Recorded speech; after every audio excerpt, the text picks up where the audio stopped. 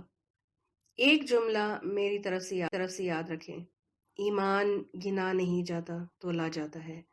چاہے تھوڑا ہی صحیح، سچا ایمان، پختہ ایمان ہی نجات کا سبب بنے گا. اس میں کبھی بھی کمپرومائز نہیں کرنا چاہیے. آخری آیت آج کے لیسن کی، آیت نمبر 26 دیکھیں. قُلِ اللَّهُ أَعْلَمُ بِمَا لَبِثُوا لَهُ غَيْبُ السَّمَاوَاتِ وَالْأَرْضِ أَبْصِرْ بِهِ وَأَسْمِعْ مَا لَهُم مِّن دُونِهِ مِّن وَلِيٍّ وَلَا يُشْرِكُ فِي حُكْمِهِ أَحَدًا. کہہ دیجئے اللہ ہی ان کے قیام کی مدت زیادہ جانتا ہے. کس کی؟ اصحاب کہف کتنا وقت غار میں سوئے تھے، اس وقت کو، اس مدت کو اللہ ہی جانتا ہے.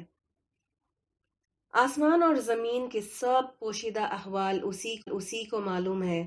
کیا خوب ہے وہ دیکھنے والا اور سننے والا. زمین و آسمان کی مخلوقات کا کوئی خبرگیر اس کے سوا نہیں، اور وہ اپنی حکومت میں کسی کو شریک نہیں کرتا. قُلِ اللَّهُ أَعْلَمُ، اللہ عالم.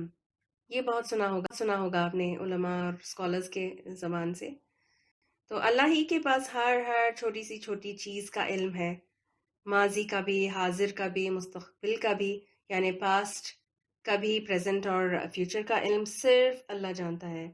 ہم اپنے علم سے کمپیئر ہی نہیں کر سکتے، کوئی کمپیریزن ہے ہی نہیں، کیونکہ برابری رتی بھر نہیں ہو سکتی.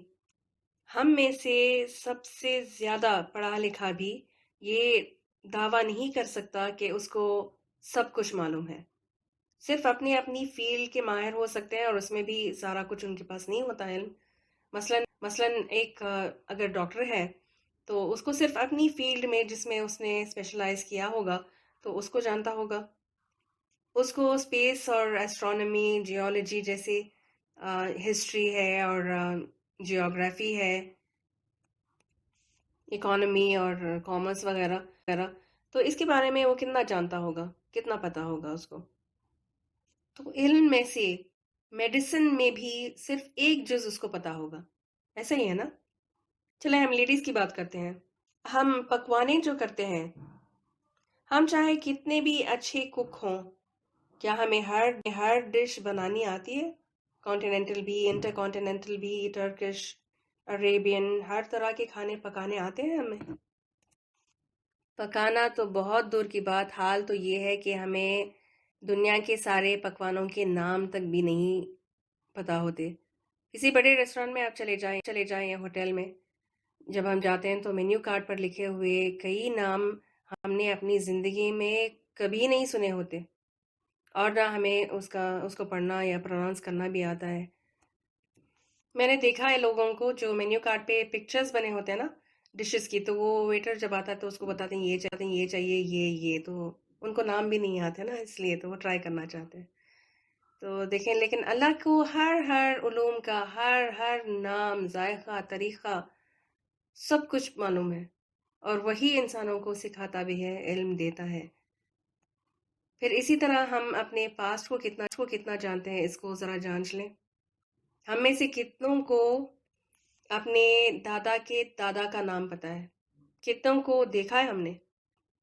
اور فیوچر کی بات کریں تو کیا آپ کو یا مجھے پتا ہے کہ ہمارے بچوں کی اولادیں، ہمارے بچوں کے نواسا نواسی جو ہوں گے، پوتا پوتی کون ہوں گے، کیسے ہوں گے؟ پڑوسیوں کی مثال لے لیں، کیا ہم اپنے پڑوسیوں کے بارے میں، ان کے گھر والوں کے، خاندانوں کے بارے میں جانتے ہیں؟ لیکن یہ سب کچھ اللہ کے علم میں ہے. سورۃ الانعام آیت نمبر 59 میں اللہ سبحانہ تعالیٰ نے فرمایا، اسی کے پاس غیب کی کنجیاں ہیں جنہیں اس کے سوا کوئی نہیں جانتا. بحر و بر یعنی سمندروں اور خشک زمین میں، ڈرائی لینڈز میں جو کچھ ہے سب سے وہ واقف ہے. درخت سے گرنے والا کوئی پتا ایسا نہیں جس کا اسے علم نہ ہو. زمین کے تاریک پردوں میں، یعنی زمین کے اندر جو اندھیرے ہوتے ہیں، نیچے اندھیرے میں کوئی دانہ ایسا نہیں جس سے وہ باخبر نہ ہو. خشک اور تر سب کچھ ایک کھلی کتاب میں لکھا ہوا ہے. آپ ذرا اس وقت اپنی کھڑکی کے باہر اگر جھانک کر کسی درخت کو دیکھیں، کسی بھی جھاڑ کو دیکھ لیجئے، کیا آپ گن کر بتا سکتے ہیں کہ اس کے پتے کتنے ہیں؟ پھر اپنے علاقے کے سارے جھاڑ کو، پھر اسی طرح اپنے شہر کے، پھر ملک میں کتنے جھاڑ ہیں اور اس کے کتنے پتے ہیں، اور پوری دنیا میں کتنے ہیں. یہ سارا کچھ اللہ کے علم میں ہے اور ایک کھلی کتاب میں رجسٹرڈ ہے.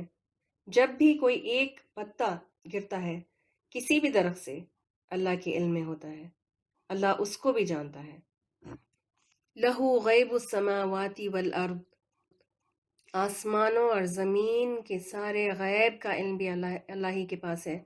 وہ اس وقت اور ہر وقت وہ جانتا ہے کہ کون کیا سوچ رہا ہے، کیا کر رہا ہے، کہاں پر ہے، اور آسمانوں میں اس وقت کیا ہو رہا ہے، خبروں میں جو مردے ہیں ان کے ساتھ کیا ہو رہا ہے. سارا کچھ اللہ تعالیٰ کو پتا ہے. اگلے پل کا اس کو پتا ہے، پاسٹ کا اس کو پتا ہے، کیونکہ وہ عالم الغیب والشہادہ ہے. ابصر بہ واسمع، کیا خوب وہ دیکھتا ہے اور کیا خوب وہ سنتا ہے. یعنی سب سے اچھا، سب سے زیادہ دیکھنے اور سننے والا اللہ ہے. وہ کیسے؟ اور ان دونوں صفاتوں پر ایمان لانا ضروری ہے. اللہ کی صفات میں سے کہ اللہ سبحانہ تعالیٰ دیکھتا بھی ہے اور سنتا بھی ہے، اور لیکن اس کا دیکھنا اور سننا ہماری طرح نہیں. وہ سب سے زیادہ اچھا دیکھنے والا، سب سے بہت زیادہ سننے والا ہے. ہمارے دیکھنے اور سننے کی طرح نہیں. ہم کیا اور کہاں تک دیکھ سکتے ہیں، حد نگاہ تک نا، اور جو اپنے سامنے ہو اس کو بھی دیکھ سکتے ہیں. لیکن اگر سامنے پڑی ہوئی چیز بند ڈبے میں یا کبرڈ کے اندر ہو تو ہمیں نہیں پتا ہوتا کہ اس کے اندر کیا ہے. فریج کے اندر کیا رکھا ہے کسی کے، تو ہمیں نہیں پتا ہوتا نا. فریج نظر آتی ہے لیکن اس کے اندر کی چیزیں تو نہیں نظر آتی. تو اپنے سامنے ہونے کے باوجود نظر نہیں آتی کچھ چیزیں، لیکن اللہ تعالیٰ کو وہ بھی پتا ہے. اور ہمارا سننا کیسا ہے؟ 2-4 لوگ ایک ساتھ بات کریں